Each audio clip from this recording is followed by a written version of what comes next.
Bonjour à tous et bienvenue sur ce live stream sur le thème réalité virtuelle et virtual shopping, quels bénéfices pour le retail. Je suis Nancy Moreau, Relationship Manager du Club French Founder à Tokyo. Donc pour démarrer cet événement, un petit rappel des règles de fonctionnement. Vos micros sont automatiquement coupés pendant l'intervention de Pierre.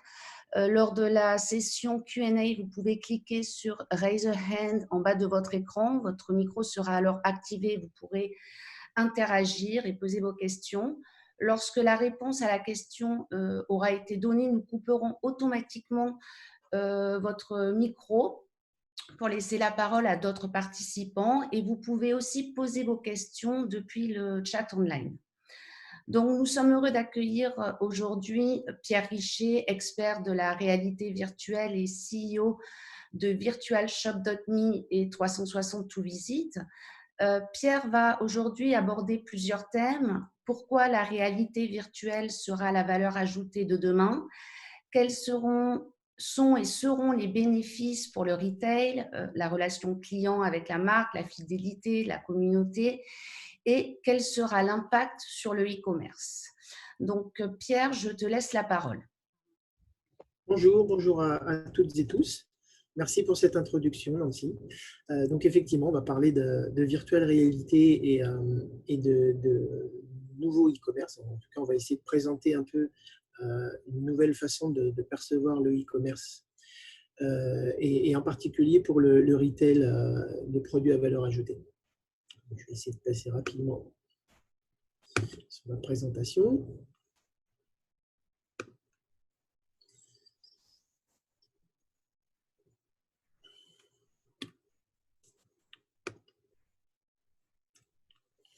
Donc, on va rapidement faire un état des lieux du commerce traditionnel, du e-commerce traditionnel particulièrement. Et puis après, on essaiera de présenter. Alors, comme c'est une nouvelle façon de faire du e-commerce, on va essayer de la présenter de façon assez simple et assez pragmatique.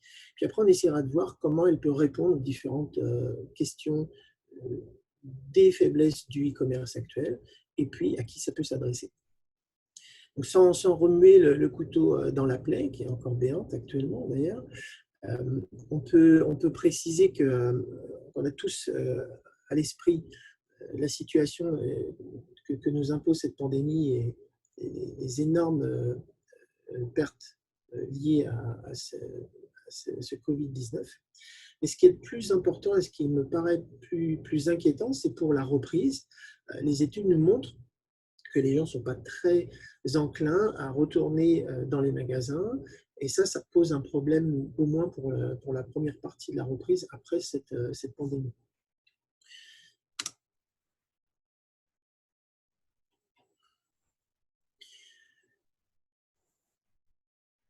Donc, l'objectif, en fin de compte, de voir un petit peu ce qui se passe avec le e-commerce traditionnel, c'est d'essayer de voir ce qui fonctionne et ce qui ne fonctionne pas. Alors, ce qui fonctionne déjà, ça on le sait tous, c'est pour tout ce qui concerne les biens de consommation courants. Aller sur un site de e-commerce pour aller commander du dentifrice ou des produits de biens de consommation, ça c'est très simple, ça fonctionne. Par contre, dès qu'il s'agit de produits à plus haute valeur ajoutée, là, on s'aperçoit que ça ne prend pas. En tout cas, ça ne prend pas suffisamment et il y a plusieurs aspects et plusieurs facteurs qui expliquent le problème. L'autre point qui me paraît aussi important, au-delà de la non-adéquation du e-commerce traditionnel aux produits de valeur ajoutée, c'est ce côté un petit peu has-been que représente le e-commerce actuel. Et d'ailleurs, les études, comme celle qui est présentée ici, montrent que les gens ont besoin, les gens se sentent prêts et on a nécessité d'avoir une interface utilisateur, une expérience client dans le e-commerce qui soit totalement différente, en tout cas bien mieux que celle qu'on vit actuellement. Alors, on a un postulat pour cette présentation, c'est de dire qu'il y a nécessité à refondre ou à changer ou à améliorer ou à amener un nouveau modèle par rapport à ce e-commerce. Alors, qu'est-ce qui fait que le e-commerce traditionnel ne fonctionne pas? Principalement, en fin de compte, on se retrouve on voit que l'offre est découplée avec les produits. Donc, dans le e-commerce traditionnel, on affiche des produits, mais on n'affiche pas une offre. L'offre, elle est sous-jacente, bien évidemment, elle est là. Simplement, on ne l'aperçoit pas. Pourquoi? Parce que le mode de fonctionnement et le mode d'affichage et d'interface concernant les produits qui sont présentés reste extrêmement ennuyeux et un peu compliqué. On navigue dans des listes de produits, donc ce n'est pas très intéressant. Le deuxième point qui me paraît important à préciser, c'est la dichotomie qu'il y a entre le vrai shopping dans un vrai magasin, où c'est intéressant, c'est agréable, on est un petit peu soit ébloui par les produits, soit on est intéressé au moins pour continuer la visite, alors que dans le e-commerce traditionnel, il n'y a pas d'intérêt, il n'y a pas de visite, il n'y a pas de découverte. On est simplement à lister des produits. L'autre point qui est extrêmement désagréable dans l'e-commerce traditionnel, c'est de ne pas avoir d'interaction avec le client. La marque et le client sont totalement déconnectés. Le client est tout seul face à sa liste de produits et il se retrouve un petit peu à chercher lui-même ce qu'il a besoin de prendre.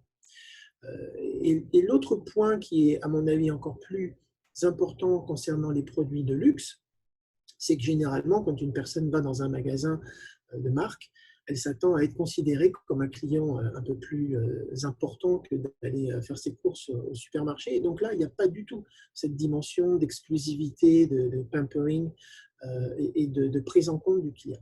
Donc c'est un peu les points qui sont, à mon avis, fondamentaux pour pouvoir repenser la façon de faire du e-commerce en ligne.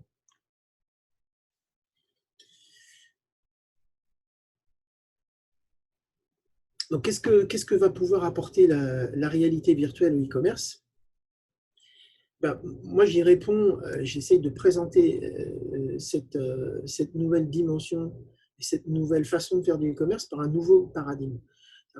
Avant, on faisait du commerce et maintenant, on va faire du virtual shopping. C'est un peu le maître mot de la présentation, mais c'est un peu ce que je vais essayer de vous présenter durant cette petite heure.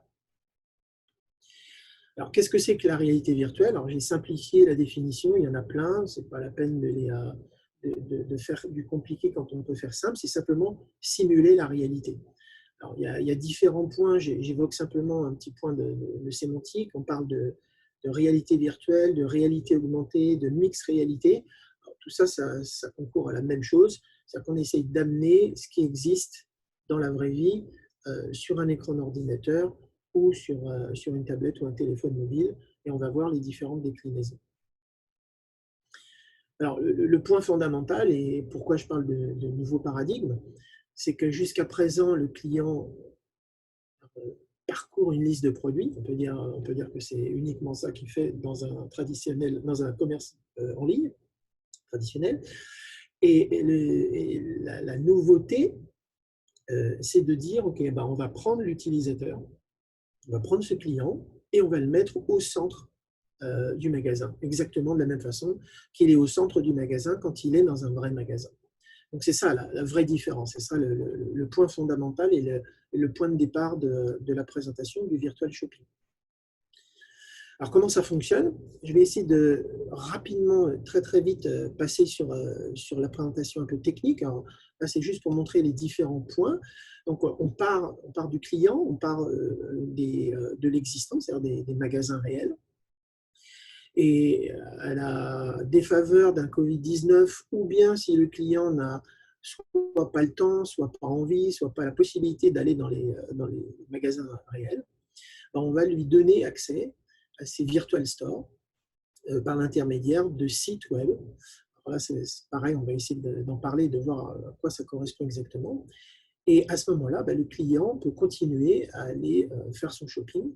Simplement, au lieu de le faire en vrai dans un vrai magasin, il va aller se balader virtuellement dans les magasins qui ont été recréés pour lui. Alors maintenant, je passe sur un point qui sera évoqué un petit peu plus tard dans la présentation, c'est quid du staff des magasins. Alors, il y a un point qui est, à mon avis, très important dans cette façon de procéder dans le nouveau e-commerce, dans le virtual shopping, c'est que jusqu'à présent, on avait deux équipes dans les marques, une équipe qui s'occupe du e-commerce et une équipe qui s'occupe des ventes sur les canaux de distribution de type magasin, mais les deux équipes n'étaient pas liées, les deux équipes avaient une compétence et une expérience totalement dissociées. Là, étant donné qu'on représente virtuellement exactement ce qui existe dans les vrais magasins, on peut utiliser, on peut réutiliser, on peut avoir de la polyvalence par rapport au personnel. Donc c'est tout pour cette présentation technique. Maintenant, on va essayer de passer un petit peu à ce qui pourrait être un peu plus intéressant. Alors, à quoi correspond la différence fondamentale également entre le e-commerce traditionnel et le virtual shopping? On présente et on va amener le client à être dans une interface immersive et intuitive. Alors, en quoi ça correspond?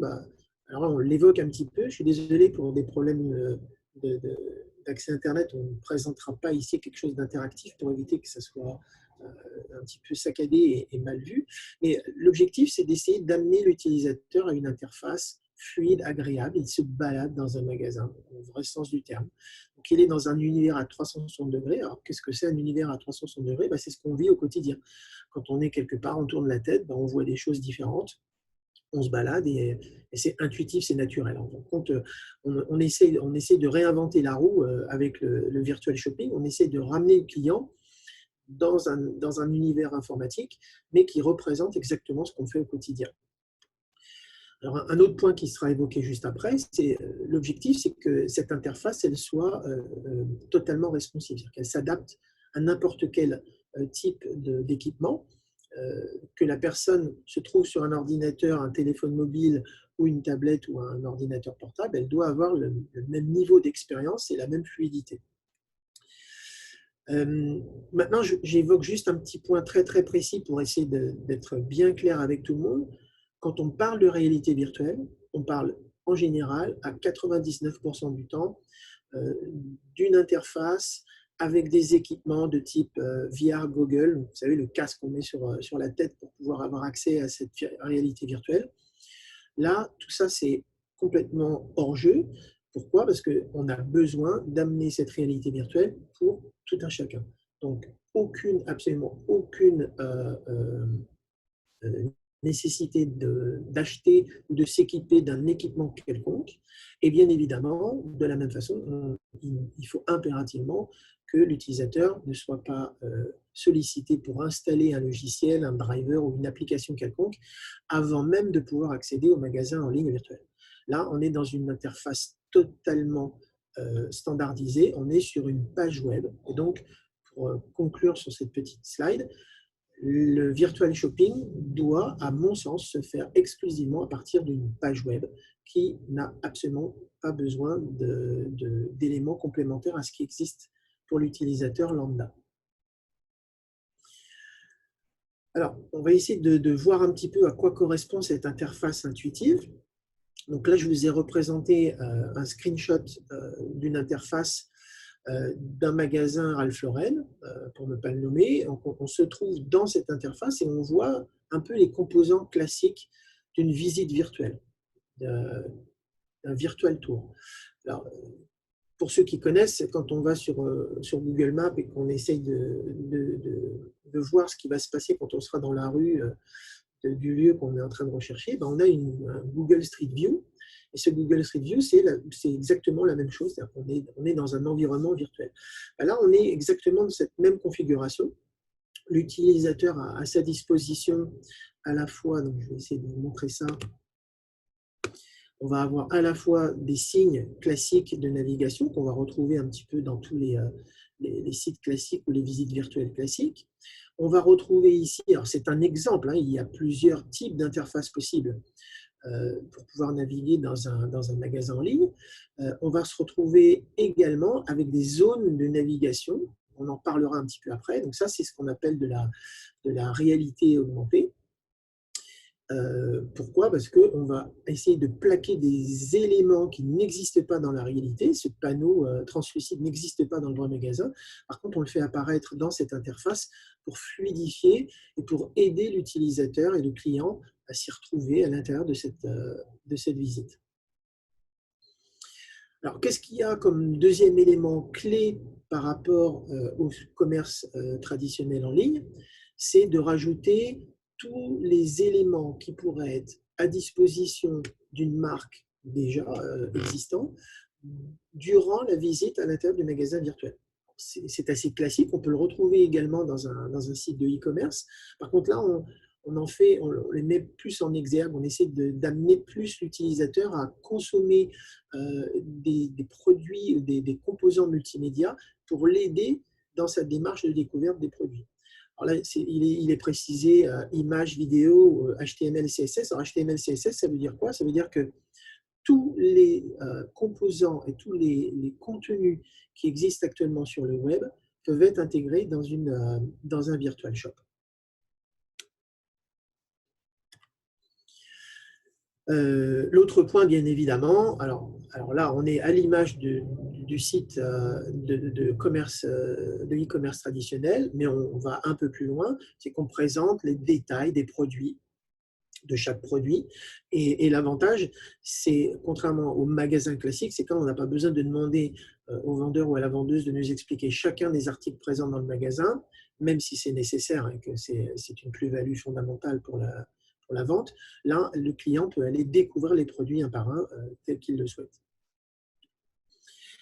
Alors, un autre point qui me paraît fondamental et qui est une totale plus-value par rapport au site de e-commerce en ligne traditionnel, c'est justement de rajouter en plus de la réalité tous les composants traditionnels de la réalité virtuelle. Alors là, en l'occurrence, on voit une offre spéciale.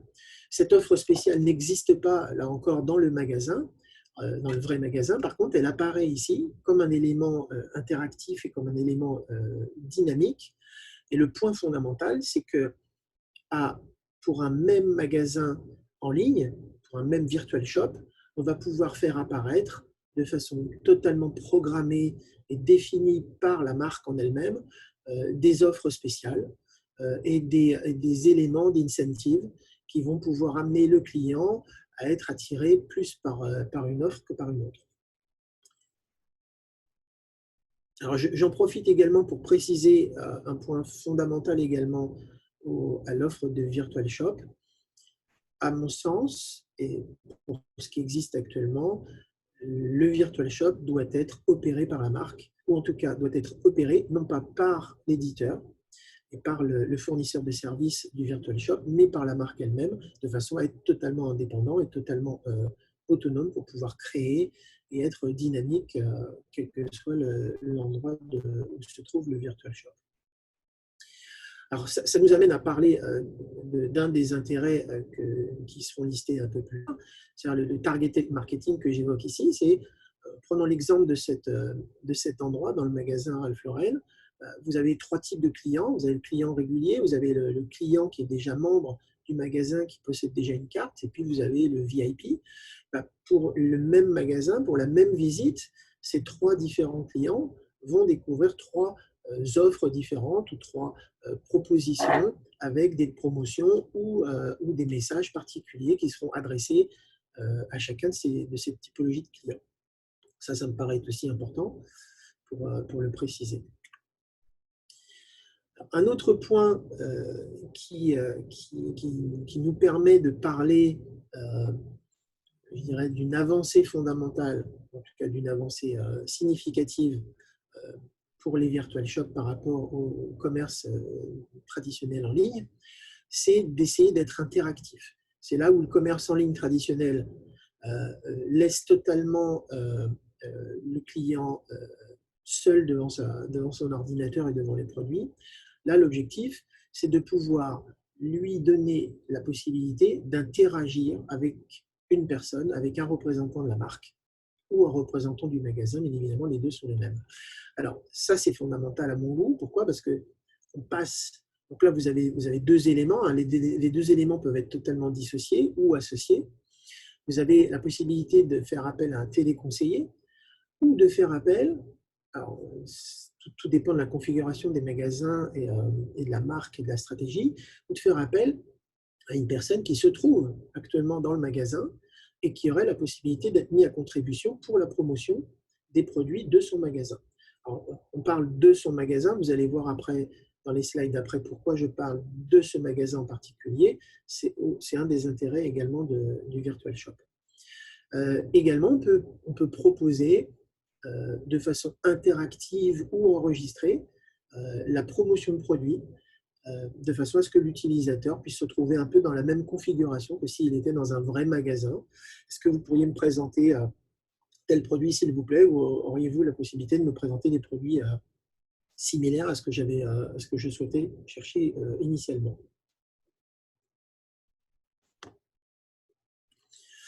Un autre aspect qui en découle directement, c'est qu'on peut passer d'un mode de commerce un peu en mode isolé chez soi à un commerce, je dirais, beaucoup plus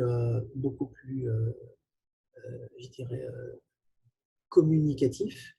Et on peut aller vers ce que j'appelle le community shopping. Alors là, dans l'exemple qui est présenté ici, vous avez soit des amis qui peuvent se connecter, soit des personnes qui font partie de la communauté de la marque, qui auraient été réintégrées directement dans la session de l'utilisateur pour lequel nous sommes actuellement représentés à la troisième personne, pour pouvoir justement faire une nouvelle expérience de visite, une nouvelle expérience de shopping, ne pas faire son commerce en ligne tout seul, mais essayer d'inviter des gens. Alors, ça n'est pas présent dans cette slide parce que c'est très difficile de le représenter, mais imaginez-vous que les deux personnes à gauche ont également la même interface et peuvent partager la même visite virtuelle et se retrouver au même endroit dans le magasin et d'essayer de communiquer et d'échanger sur les intérêts et sur les goûts de chacun. Donc ça, c'est, je pense, une avancée fondamentale. On ne peut pas tellement l'envisager dans un site de e-commerce traditionnel. Pourquoi? Parce que partager un écran avec des listes de produits, ce n'est pas très fun. Par contre, là, si on se retrouve virtuellement dans un magasin, ensemble, pour aller faire du shopping, ça fait du sens et ça donne un attrait complémentaire à ce virtual shopping. Qu'est-ce qui en découle? C'est d'avoir la possibilité de faire du commerce en ligne un peu autrement. Soit on va dans un vrai magasin, donc là je me place en tant que marque, soit le client va dans un vrai magasin, soit le client continue au-delà du vrai magasin à faire, je dirais, sa découverte des produits de la marque au travers du virtual shop. Le deuxième aspect qu'on vient d'évoquer, c'est la possibilité d'intégrer les social media et les contacts que l'on a à travers notre vie quotidienne dans notre expérience de virtual shopping. Et c'est ce qu'on a évoqué juste à présent, que je présentais, le community shopping, qui me paraît être un point fondamental. Donc, je rappelle simplement ce qui n'a pas été précisé initialement. On parle bien de virtual shopping, et donc dans virtual shopping, il y a shopping. On est bien dans une interface, non pas de découverte uniquement, mais qui intègre tous les composants classiques nécessaires pour la réalisation d'achats, de finalisation de vente, de paiement et de validation des différents composantes, y compris de la livraison. Donc, tous ces composants qui sont inhérents à un commerce en ligne existent également. Alors, ils existent de deux façons. Soit la marque ne possède pas encore de moteur de e-commerce et de plateforme de e-commerce. Et donc, la solution de Virtual Shopping propose cette solution de e-commerce, ce moteur de e-commerce à la marque qui s'intègre pour la première fois dans ce Virtual Shopping. Ou bien, pour les marques plus importantes, de pouvoir réintégrer de façon totalement transparente l'existant du moteur de e-commerce et la base de données complète du moteur de e-commerce directement à l'intérieur du système de Virtual Shop. On ne réinvente pas la roue dans ces cas-là et on ne force pas la marque à reconcevoir la totalité de son modèle de moteur de e-commerce. Juste un petit point, alors c'est un point un peu clin d'œil, même s'il existe déjà un petit peu. La solution de Virtual Fitting Room, elle existe. Alors c'est encore très prototype, c'est encore un peu de la science-fiction pour beaucoup. Ça fonctionne plus ou moins bien, il y a pas mal d'essais qui sont faits, Pourquoi est-ce qu'on parle de cet élément-là? Pourquoi? Parce que si on est dans un monde virtuel, on a envie de continuer, et en l'occurrence en particulier pour tout ce qui va être fashion retail, la possibilité ou bien la nécessité, vu du point de vue de l'utilisateur et du client, de pouvoir essayer les produits avant de les acheter. Donc, toutes ces solutions qui existent sont basées sur les mêmes règles de contenu online, et donc, par conséquence, et par effet, je dirais de conséquence, on va pouvoir les intégrer très facilement à l'intérieur d'une boutique, d'un virtual shop. Alors, j'ai déjà parlé d'un certain nombre d'avantages de la solution de virtual shopping. Là, maintenant, je vais essayer de mettre en exergue un certain nombre d'autres. Jusqu'à présent, alors je ne parle pas pour toutes les marques et pour tous les types de business, mais très souvent, se retrouver confronté à la réflexion au niveau de la marque et de sa stratégie. Est-ce qu'on va vers le virtual shopping? Pardon, est-ce qu'on va vers le e-commerce ou est-ce qu'on reste avec nos magasins traditionnels? Là, la question se pose bien moins. Pourquoi? Parce qu'on est moins dans une démarche de refonte ou dans une démarche véritablement de réflexion et de travail pour créer une équipe, pour créer une nouvelle dynamique quand on rentre à l'intérieur d'une dimension de e-commerce. Comme on est dans un virtual shopping, que le virtual shopping s'attache à essayer d'être très proche des magasins, de la stratégie, de la marque et de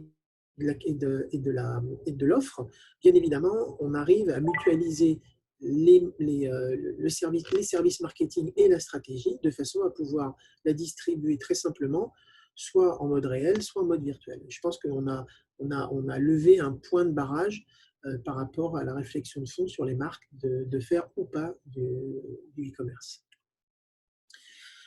Un autre point qui est important également, alors que vous ne voyez pas, puisque dans la présentation, je ne parle pas de la mise en place de ces solutions de virtual shop, on pourra en parler séparément. Actuellement, dans un système de e-commerce traditionnel, on se retrouve très souvent avec quand c'est possible et quand c'est souhaité par la marque, une localisation par région, par très grande région, de l'offre de produits disponible dans le site de e-commerce. Là, vu qu'on duplique un magasin existant, il est possible soit de mettre en œuvre un virtual shop par pays ou un virtual shop par ville, voire même un virtual shop pour chacun des magasins réels qui pourraient exister au sein de la marque. Alors ça, c'est pas une obligation, c'est une possibilité, c'est une option qui est proposée à la marque de définir son modèle de virtual shop et la granulométrie qu'elle souhaite mettre en œuvre par rapport à cette hyper-localisation. Donc, de la même façon et de façon je dirais, dérivée, jusqu'à présent, c'est ce que j'expliquais, on était dans un marketing totalement déconnecté. On avait le marketing qui était lié au offline, des magasins réels, et on avait le marketing spécifique pour le online. Là, on peut réintégrer l'ensemble, on peut avoir une synergie et on peut avoir justement la possibilité de réutiliser à la fois les mêmes équipes, à la fois le savoir-faire, de façon à pouvoir justement continuer la vente de façon beaucoup plus fluide et beaucoup plus unifiée.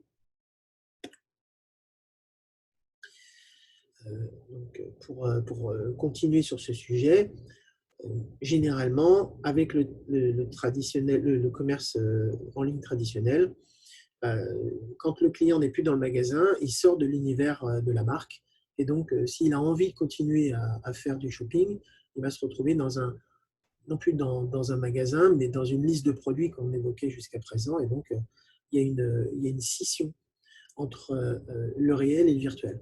Là, dans un virtual shopping, la marque, le marketing, le brand awareness va continuer au-delà du magasin réel. Et bien évidemment, c'est ce que j'évoque dans la slide, on se retrouve à avoir et à mettre à disposition des clients de la marque des magasins virtuellement ouverts 24 heures sur 24. Un autre point qui me paraît important, c'est la possibilité, c'est cette façon de faire, de consommer, cette façon d'acheter de façon totalement différente. Jusqu'à présent, encore une fois, pour le commerce en ligne traditionnel, soit on va dans un magasin, soit on achète en ligne, point. Là, on a la possibilité de faire un peu autrement. Si on le souhaite et si le client se trouve intéressé par ce mode de fonctionnement, on a la possibilité d'imaginer que le client est chez lui, commence son virtual shopping, sélectionne des produits et se dit ok, ben, je vais choisir la possibilité d'aller directement les récupérer dans le magasin. Bien évidemment, s'il choisit cette option, il va retourner au magasin, réentrer à l'intérieur de l'univers de la marque, avoir de l'upselling ou du cross-selling et donc arriver à compléter et à améliorer le panier moyen du client ou en tout cas de compléter son expérience utilisateur et de le fidéliser un peu plus, ce qui est l'objectif. Un dernier point qui me paraît être nécessaire de réévoquer, ce qui avait été évoqué initialement dans la présentation du schéma général, c'est la possibilité de concevoir le mode opératoire et la gestion des magasins, des virtual shops, avec les équipes qui sont actuellement en place dans les magasins réels. Alors, bien évidemment, il y a discussion, il y a nécessité à évoquer ce sujet avec précaution, mais je pense qu'il y a une vraie réflexion à se dire pourquoi ne pas réutiliser le savoir-faire des équipes qui sont actuellement en place dans les magasins, qui ont été formées pour ça, qui connaissent les produits, qui connaissent les clients, qui savent comment vendre les produits.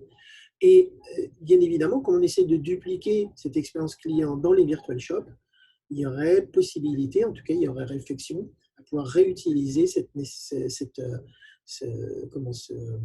équipes et ce savoir-faire dans les virtual shops. Alors, bien évidemment, ça prend tout son sens actuellement pendant la pandémie, même si c'est une exception. Dans le cas d'un virtual shopping, les équipes pourraient être réutilisées, pourraient être mises à contribution pour dynamiser les ventes des clients présents dans les virtual shops.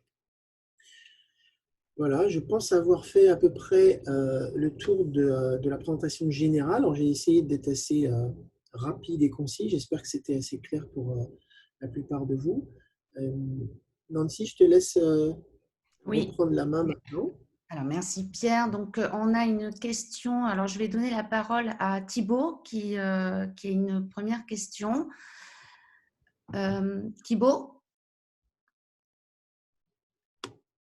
Thibaut, tu nous entends?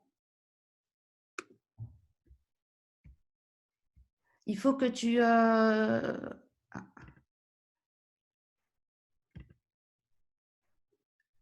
Thibaut, il faut que tu unmutes ton micro.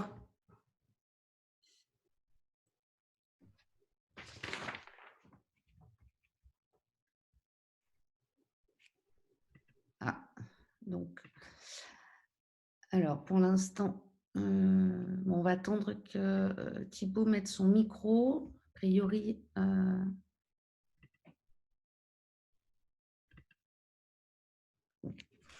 donc, alors, moi, j'ai une première question, Pierre, par rapport à ce que tu viens de nous dire.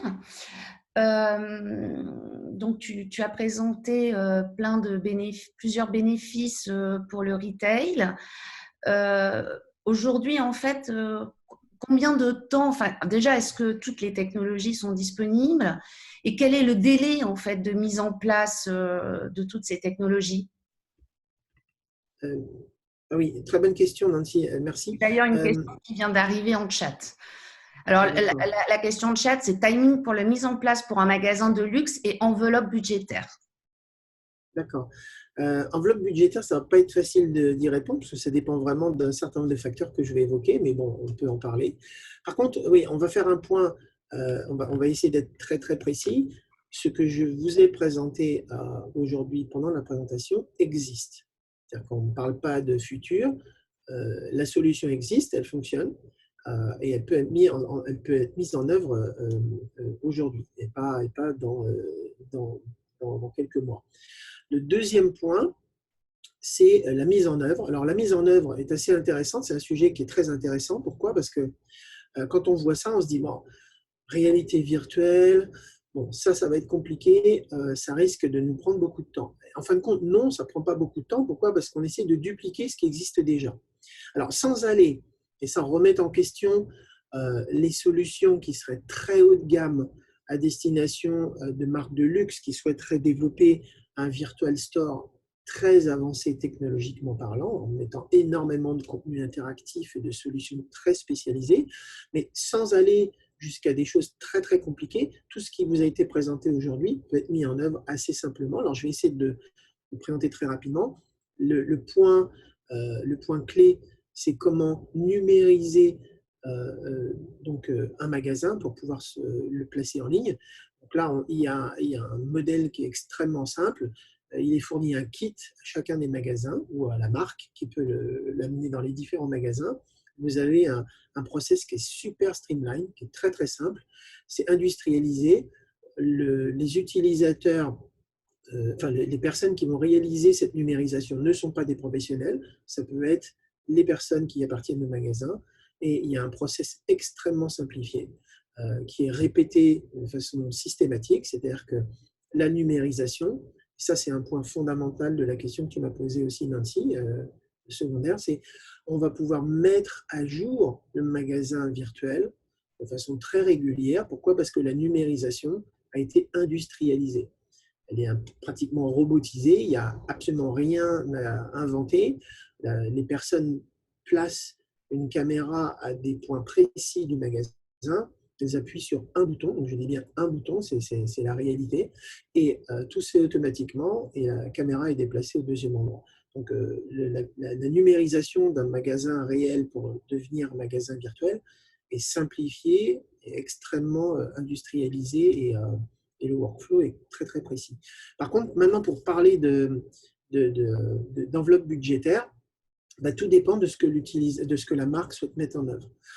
S'il s'agit de mettre en place un magasin virtuel unique, l'enveloppe budgétaire va être relativement réduite. Alors, bien évidemment, il y a un premier palier, et ce palier, après, il n'a pas besoin d'être multiplié par autant de magasins virtuels que la marque aura, puisqu'il y a une réutilisation de la plateforme initiale. Par contre, si dans le cas du magasin qui a été présenté ici, le magasin Ralph Lauren de Hong Kong, il y avait 2000 m² de magasin. Bien évidemment, pour faire 2000 m² de numérisation, c'est un petit peu plus long que de faire un magasin de 100 m². Donc, on va se retrouver avec des considérations de temps et de mise en œuvre qui sont assez terre à terre. Par contre, après, la grande question, c'est quid de l'existant du moteur de e-commerce dans la marque ou pas? Est-ce que la marque a déjà la liste des produits présents dans son magasin sous forme informatique, avec une description de produits, des prix, avec la possibilité de réfléchir déjà à des promotions ou à des différents éléments qu'on va retrouver dans un commerce en ligne traditionnel? Si oui, bien évidemment, l'intégration dans le virtual shop va se faire très simplement. Sinon, la marque aura besoin de créer ce catalogue produit en ligne de façon initiale. C'est la seule chose qui sera nécessaire. Très bien. Alors, j'ai une autre question de Thibaut, finalement. Donc, peut-on organiser des virtual live streaming avec cette technologie en invitant des tiers, par exemple des KOL, qui interviendraient dans un univers de marque? Alors, dans un univers de marque, je ne suis pas sûr de comprendre la question, mais on a actuellement, alors là je parle de ce que nous faisons, là je sors du cadre de la solution générale qui a été présentée pendant la présentation. Nous travaillons actuellement non pas avec des marques, mais avec des centres commerciaux. Et bien évidemment, vous n'avez pas de difficulté à imaginer qu'on peut présenter cette solution, et non pas pour une marque unique, mais pour un centre commercial. Et donc, bien évidemment, on va se retrouver à proposer cette visite de façon complètement déconnectée des marques. Et donc, de pouvoir donner à l'utilisateur la possibilité d'aller se balader dans le centre commercial et d'accéder aux différents magasins. Chacun de ces magasins présents dans ce centre commercial pourra ou non avoir un virtual shop également. Je ne sais pas si j'ai bien répondu à la question. En fait, la question, ce soit ça, Pierre. Ce que demande Thibaut, en fait, c'est est-ce que on pourrait, par exemple, faire un événement de virtual live streaming avec cette technologie en invitant des influenceurs, des key opinion leaders qui pourraient intervenir pour la marque? Oui, ça c'était la première question. La deuxième question, voilà, pour les marques, j'essaie d'y répondre là. Bien sûr, maintenant la première partie de la question est très simple. Oui, alors après, tout dépend de la stratégie de la marque. Oui, la possibilité de pouvoir proposer d'inviter. Alors, soit la marque décide de créer des événements dans le virtual shop et d'appeler donc en renfort des influenceurs ou des représentants de la marque qui pourraient apparaître en invitation proposée aux différents utilisateurs du virtual shop, ou bien qui seraient appelés par les clients durant la visite pour faire une demande d'aide durant le shopping en ligne. D'accord. Alors, j'ai une autre question de Frédéric. Si ce virtual shop est intégré au site e-commerce traditionnel d'une marque, quel est l'impact sur la conversion?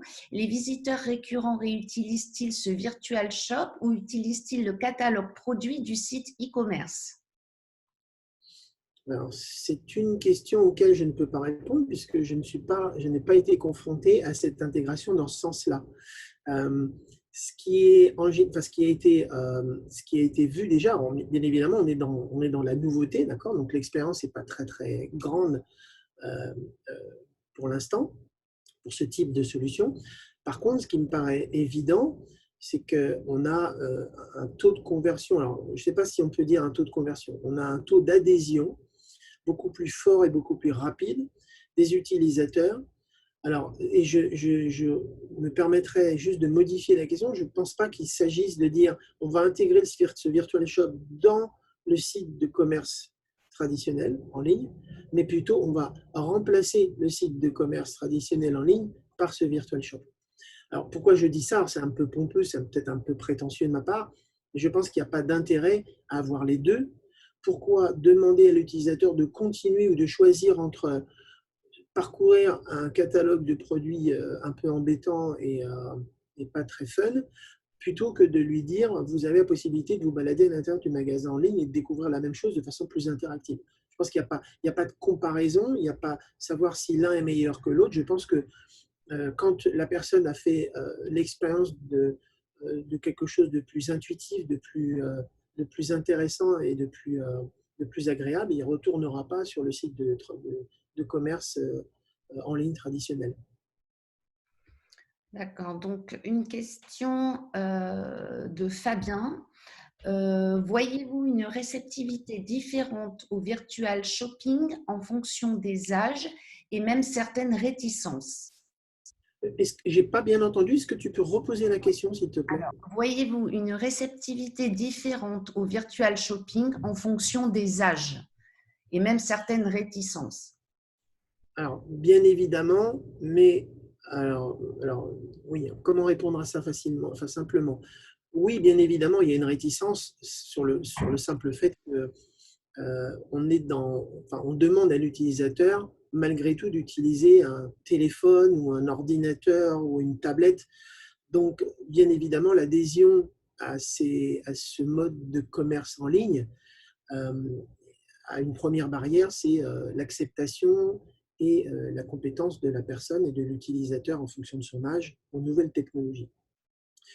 Maintenant, dans une deuxième lecture et dans un deuxième niveau d'expérience par rapport à une solution qu'on a déjà testée, il est, à mon avis, et on a constaté ça dans les faits, beaucoup plus facile de faire accepter et d'amener une personne, je dirais, un peu plus âgée dans cette visite virtuelle plutôt que d'amener la même personne à aller utiliser un site de commerce traditionnel qui nécessite un peu je dirais du savoir-faire un peu plus informatique.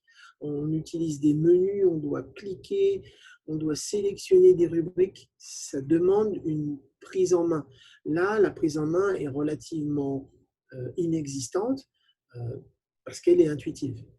Vous dites à une personne qui n'est pas très au fait des technologies et des social media et de l'informatique en général, d'aller se balader dans un site en ligne, enfin, je veux dire, toutes les études, tous les tests qu'on a pu réaliser pour l'instant montrent qu'il y a une très bonne adhésion de la part des personnes et qu'on augmente, je dirais, cette adhésion et je dirais, cette acceptation de ce mode de commerce en ligne, puisque justement on reproduit la réalité. Merci. Alors, une question d'Adrienne. Un virtual shop pour chaque magasin réel, est-ce que ça ne représente pas un CAPEX conséquent pour tourner chaque boutique en réalité virtuelle? Alors, j'aurais tendance à répondre de cette façon, c'est qu'actuellement, actuellement dans un magasin, enfin dans un groupe de magasins, alors je ne suis pas représentant d'une marque et je ne suis pas une marque moi-même, je propose des solutions pour les marques, donc ce n'est pas c'est pas ma spécialité. Mais je me dis que si demain matin, je vous explique qu'il y a un nouveau mode de paiement qui permet simplement d'utiliser son empreinte digitale pour payer tous les produits, vous n'allez pas vous poser la question si l'adhésion et si l'intégration de ce mode de paiement, il représente je dirais une acceptation de la part de 90% des utilisateurs. Vous n'allez pas réfléchir à deux fois pour dire on va mettre à jour tous nos terminaux de paiement. Vous allez le faire. Là, de la même façon, le CAPEX, il n'est pas je dirais, pas très impacté. Est-ce que vous voulez ou pas virtualiser votre magasin? Vous avez un prix pour acheter un équipement, qui est une caméra, on va dire simplement un équipement numérisation. Vous l'achetez ou vous ne l'achetez pas, vous n'intégrez pas ce magasin en virtual shop. Si vous avez cette nécessité, si vous voyez, et le modèle et la réponse à la question de la personne est très simple, c'est vous faites un essai sur un certain nombre de magasins qui ont été sélectionnés pour être virtualisés. Si vous voyez que ces magasins produisent de la plus-value, produisent des revenus complémentaires, vous pouvez y associer un CAPEX complémentaire simplement pour en rajouter d'autres. D'accord. Donc, une dernière question de Thibault. Les flagships sont souvent utilisés par les marques pour créer des événements privés pour les clients VIP. Comment peut-on recréer ces trunk shows, ces événements VIP à travers l'expérience virtuelle?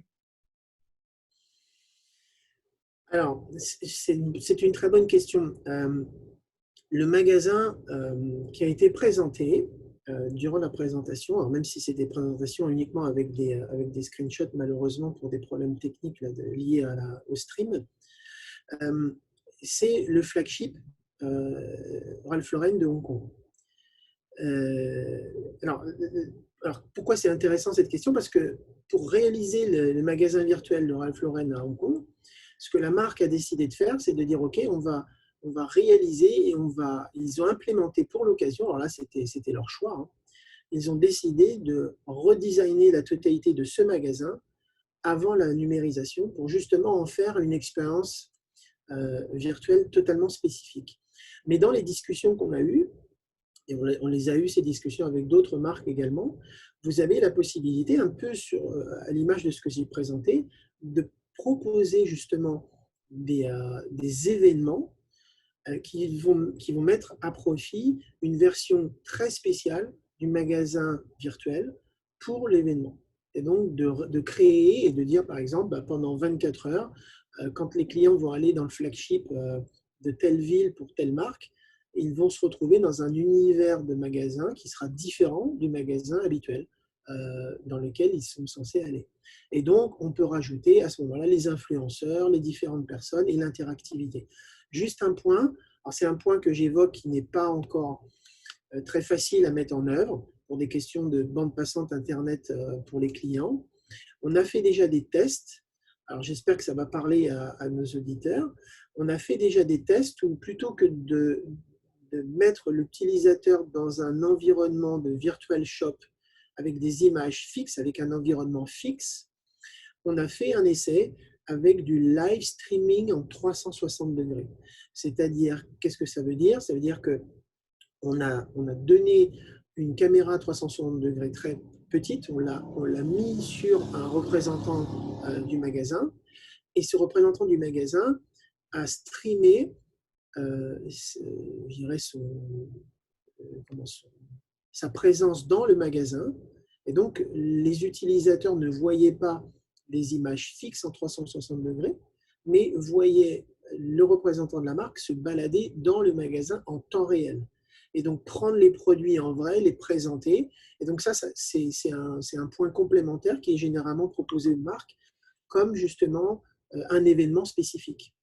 Puisque quand vous avez la possibilité de présenter un live streaming en 360 degrés, vous pouvez intégrer des personnes en vrai dans le magasin et de faire un événement virtuel, un événement très intéressant. D'accord. Donc, une question de Nada. Dans le virtual shopping, comment un client peut voir les détails d'un produit? Alors, c'est tout simple. J'essaie de revenir en arrière. Je ne sais pas si j'ai la possibilité de le faire ou pas.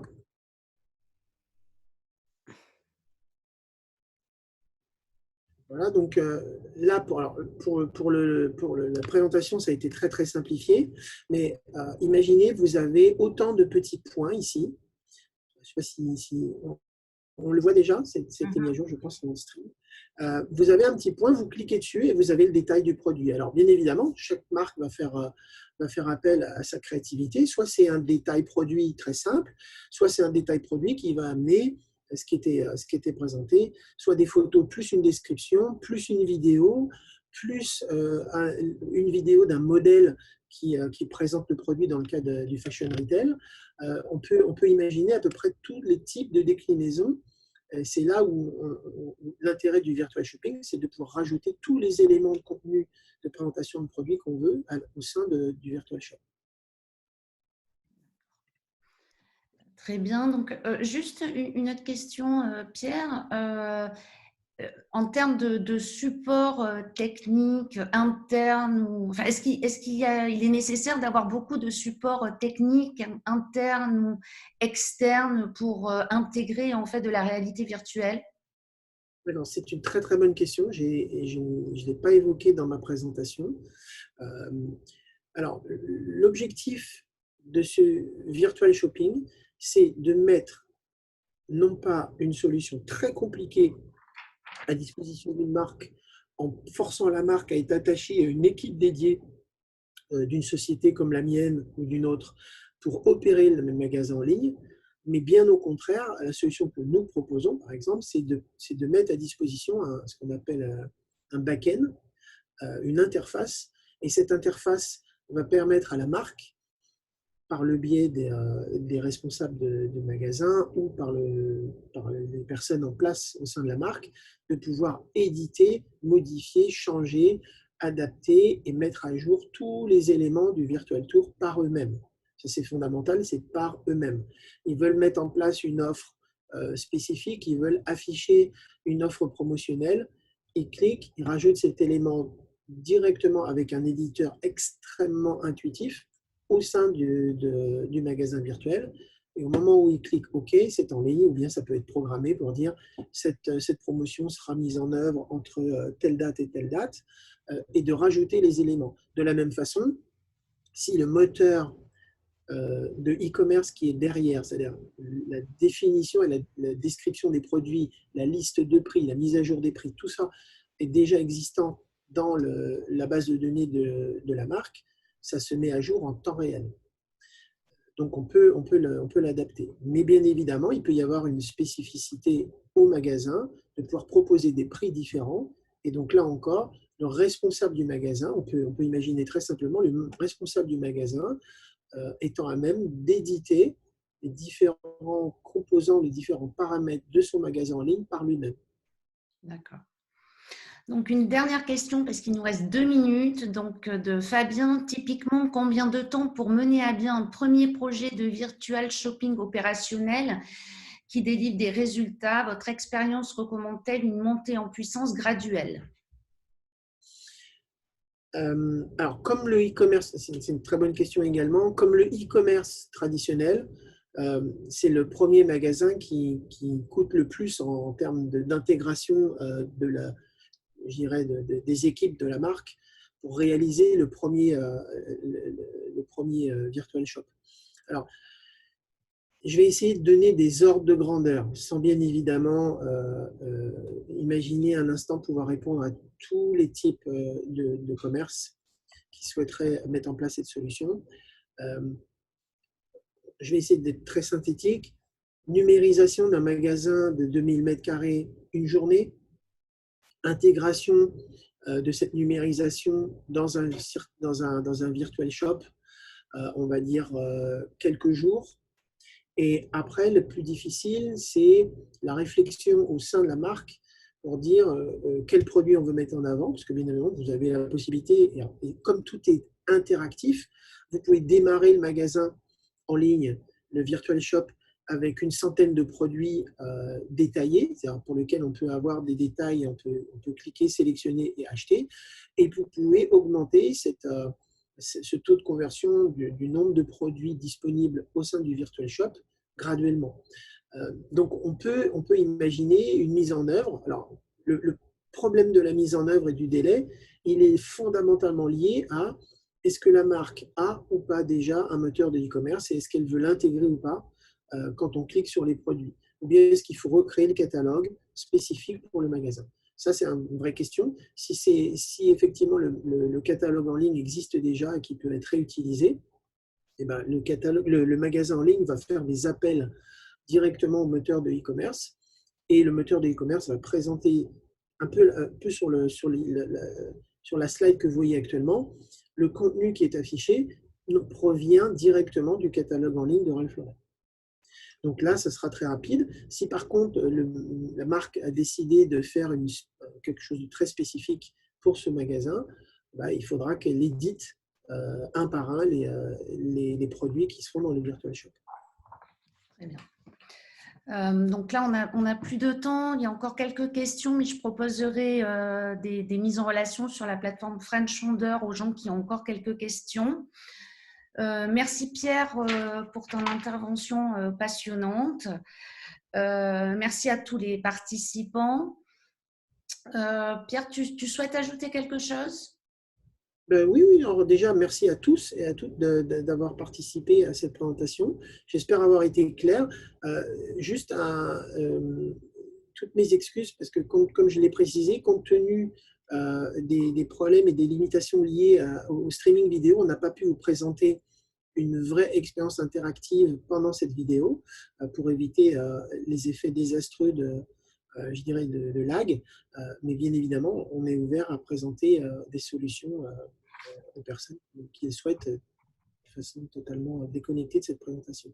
Encore une fois, merci à toi, Nancy, et merci à tous les participants. Merci. Donc, pour ceux qui souhaitent plus d'informations, évidemment, sur le sujet abordé, évidemment, nous pouvons vous mettre en relation via la plateforme directement avec Pierre. Donc, je vous rappelle que le replay de ce live stream sera disponible très rapidement. Et je vous souhaite à tous une bonne journée ou une bonne soirée pour ceux qui se sont connectés de l'autre côté. Merci beaucoup. Merci à tous.